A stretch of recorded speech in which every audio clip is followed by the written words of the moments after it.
Every team, every topic, everywhere. This is Believe.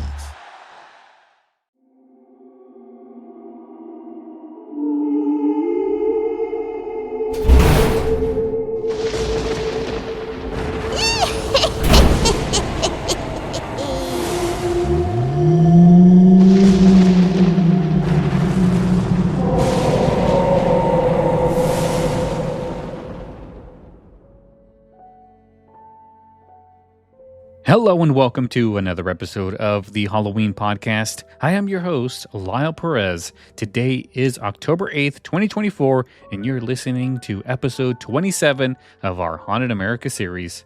Today, we're heading to the Great Plains for a look at the haunted history of Nebraska. While Nebraska is often known for its rolling farmlands and big skies, there's a darker side to the state that not everyone knows about. From haunted theaters to eerie cemeteries, Nebraska has its share of ghostly legends. So grab your flashlights and settle in. Let's explore the ghosts of the Cornhusker State. Our first stop takes us to the Alliance Theater in the small town of Alliance, Nebraska. This historic theater opened in 1903 and has been a community staple for over a century. But it's not just moviegoers who frequent this theater. Several spirits are said to linger here as well. One of the most famous hauntings involves the ghost of a former projectionist who is often seen or heard in the projection booth. Visitors and staff have reported hearing footsteps pacing the floor above, followed by the sound of film reels turning, even when no one is in the booth and the projector is off. Others have reported seeing shadowy figures darting between the seats during late night showings. The presence of cold spots and flickering lights are also common, especially in the theater's upper balcony. In 2019, a paranormal investigation group visited the theater and captured an EVP of a voice saying, "Can you hear me?" Many believe this is the spirit of the projectionist, who is still watching over the theater he loved. The Alliance Theater is still in operation, and while you can catch a movie here, you might also catch a glimpse of something or someone from beyond. Next, we take a drive down one of Nebraska's most haunted roads, Seven Sisters Road in Odo County. The legend behind this eerie stretch of road is as tragic as it is horrifying. According to local lore, a man once lived with his 7 sisters in a farmhouse near the road. One night, in a fit of rage, he led each of his sisters up the surrounding hill and hung each one of them from 7 different trees. Their spirits are said to still haunt the area, especially at night. Visitors to Seven Sisters Road often report hearing disembodied screams and wailing coming from the hills, along with the sounds of rustling branches, yet no wind is present. Some drivers have even claimed that their car engines suddenly stalled and that their headlights flickered as they passed through. In 2017, a local paranormal team investigated the area and captured strange electromagnetic readings and unexplained audio anomalies, including faint voices calling out for help. While the trees from the original legend are long gone, the energy in the area remains unsettling. If you're brave enough to drive through Seven Sisters Road, be prepared for a chilling experience that may leave you questioning what's real.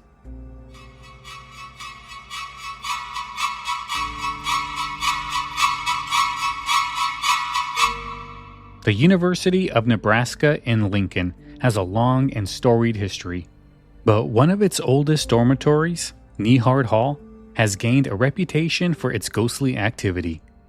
Built in the 1930s, Knard Hall has been the site of numerous paranormal sightings, especially on the 3rd floor. Students and staff have reported seeing a woman in white roaming the halls late at night. Some believe she was a student who tragically died in the building many years ago. Witnesses often describe feeling an intense coldness just before her apparition appears. She's been seen standing near windows, gazing out as though she's waiting for someone or something. Lights flicker on and off in empty rooms, and some students have even reported hearing the sound of a woman softly crying when no one else is around. In 2018, students conducted an unofficial ghost hunt and claimed to capture several EVPs and unusual temperature drops in the hallways. Knard Hall is still an active dormitory, so if you're a student at the University of Nebraska, you might just have a close encounter with one of its resident spirits. Next, we're at Fort Sidney. Established in 1867, was once a key military post in the American West. Today, part of the original fort still stands at the Fort Sidney Museum, preserving the history of the soldiers who once lived and worked there. But along with the history comes a fair share of ghostly tales. The most famous spirit said to haunt the museum is that of a woman soldier who died under mysterious circumstances. Visitors have reported seeing his apparition in the museum's old barracks, where he's often seen pacing restless or standing at attention. Staff members have also reported hearing footsteps on the wooden floors when no one else is around, as well as the sound of military boots marching outside near the parade grounds. In 2020, a paranormal team investigated the site and recorded an EVP of what sounded like someone shouting military commands, even though the building was empty. Fort Sidney Museum is open to the public, offering both a historic and a paranormal experience for those interested in the ghostly side of Nebraska's military history.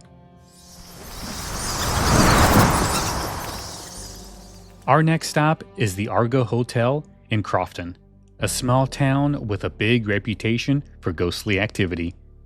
Built in 1912, the Argo Hotel has served as a hotel, a brothel, and even a makeshift hospital during the Spanish flu pandemic.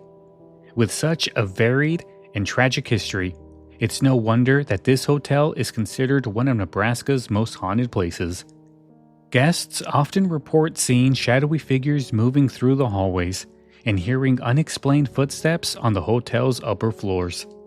The most famous spirit is that of a former doctor who is said to haunt the building's basement, where he once treated patients. People have reported seeing his figure standing in the corner of the basement, and some even claim to hear the sound of medical equipment clattering late at night. The eerie sounds of children laughing or crying have also been heard throughout the building, leading many to believe that the spirits of the past patients still linger. The Argo Hotel is still in operation today, offering rooms to guests who want to experience its rich history and perhaps encounter one of its ghostly residents.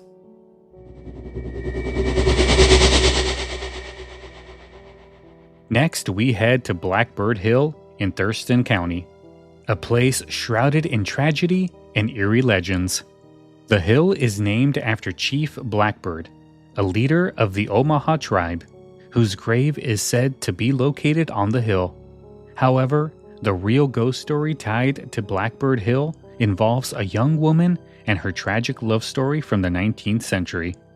According to legend, a young woman was set to marry a man, but her long-lost lover, thought to be dead, returned. Torn between her betrothed and her old love, she chose to stay with her current fiancé. In a fit of rage, her former lover murdered her by throwing her off the hill's steep cliff. Some say you can still hear her screams echoing across the hill on the anniversary of her death in October. Visitors have reported feeling a heavy, ominous presence on the hill, especially near the cliff's edge, where the murder supposedly took place. Many claim to hear the sound of a woman crying in the wind. Blackbird Hill remains a quiet rural area, but its dark past and ghostly reputation make it one of the most chilling spots in Nebraska.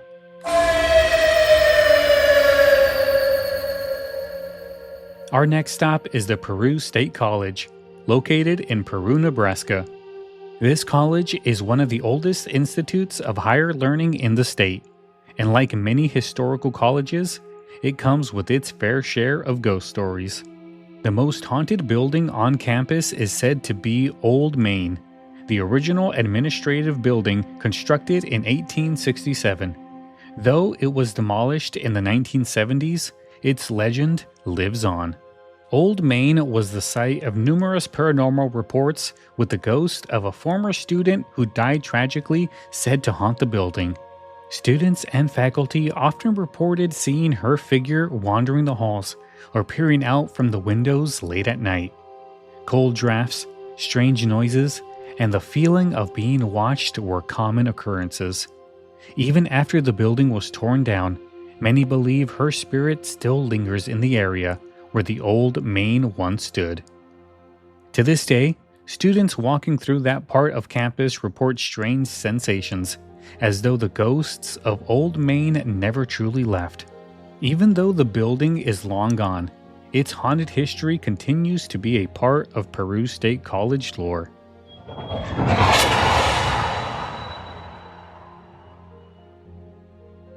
Omaha's Hummel Park is our next stop. It is a picturesque location by day, but by night, it's known for its dark and chilling reputation. Established in the 1930s, this large public park has been the subject of numerous urban legends and ghost stories, many tied to the idea that the park was once used for lynching and/or nefarious activities. While no solid historical evidence confirms these events, Hummel Park has become a hotspot for paranormal enthusiasts. One of the park's most famous ghostly legends is the appearance of shadowy figures that roam the wooded areas at night. Visitors often report feeling an overwhelming sense of dread or being watched as they walk through the park after dark. There are also stories of strange animal-like sounds and unnatural cold spots, even in the middle of summer. Another chilling tale involves the so-called Stairway to Hell, a set of stone stairs that is said to change the number of steps you count, depending on whether you're ascending or descending. Hummel Park is still a popular spot for hiking and picnics, but those who venture there after dark might find themselves in more of an unsettling experience. Ball Cemetery near Springfield, Nebraska is a small, seemingly forgotten burial ground that has gained a notorious reputation over the years. Established in the late 1800s, this cemetery is home to just a few graves, but it's the hauntings reported here that make it stand out. The most famous apparition at Bell Cemetery is that of a tall man in black, who is often seen standing at the entrance or wandering among the headstones. Visitors frequently report feeling an intense sense of fear upon entering the cemetery, and many claim to have seen glowing orbs or light flowing around the graves at night. Some have even experienced car trouble while parked near the cemetery, with engines stalling or headlights flickering uncontrollably. In 2018, a group of paranormal investigators captured what they described as a chilling EVP of a deep voice saying "leave." Whether it's the spirits of those buried here or something more sinister, Ball Cemetery remains one of Nebraska's most mysterious and haunted locations. We end our haunted tour of Nebraska at the Museum of Shadows in Omaha, one of the most haunted museums in the United States.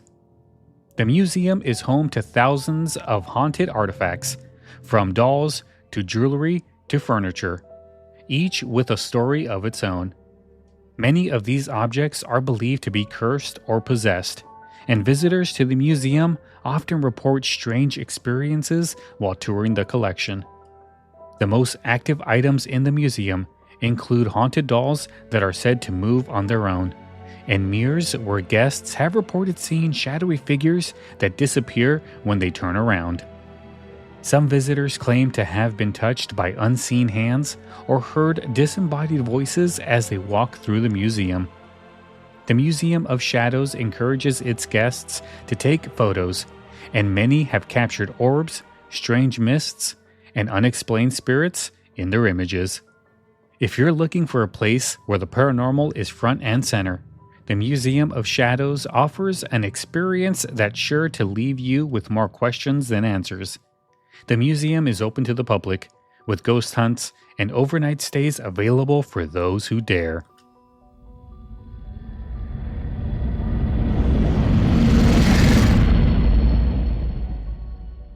And there you have it, guys. That is our look at haunted Nebraska. From eerie roads to haunted museums, the Cornhusker State is filled with ghostly encounters that will leave you chilled to your bones. If you're enjoying the Halloween podcast, please consider leaving us a 5-star review on either Apple Podcasts, Spotify, wherever you're getting your podcasts from. If you have any questions, comments, or want to suggest anything for a future show, or if you want to be a guest on the Halloween podcast for our future shows, which Haunted America, we're about halfway done. We still got about 23 or something like that, more episodes to go. And once that's done, I'm going to need some more guests. So yeah, if you want to be on the Halloween podcast, send me an email. And don't forget to check out those show notes because there's a little bit more information there, and also some of the addresses are there as well. If you'd like to support the Halloween podcast, head on over to our website, thehalloweenpodcast.com. Check out our merch store, get some stickers, get some shirts, get some Halloween podcast merch. It's all there. Feel free, help out the podcast. And I can't forget about our Facebook page. Like our page, facebook.com/thehalloweenpodcast. We are going to continue Haunted America tomorrow with a look at the state of Nevada. Until then, guys, I will see you later. Have a good night.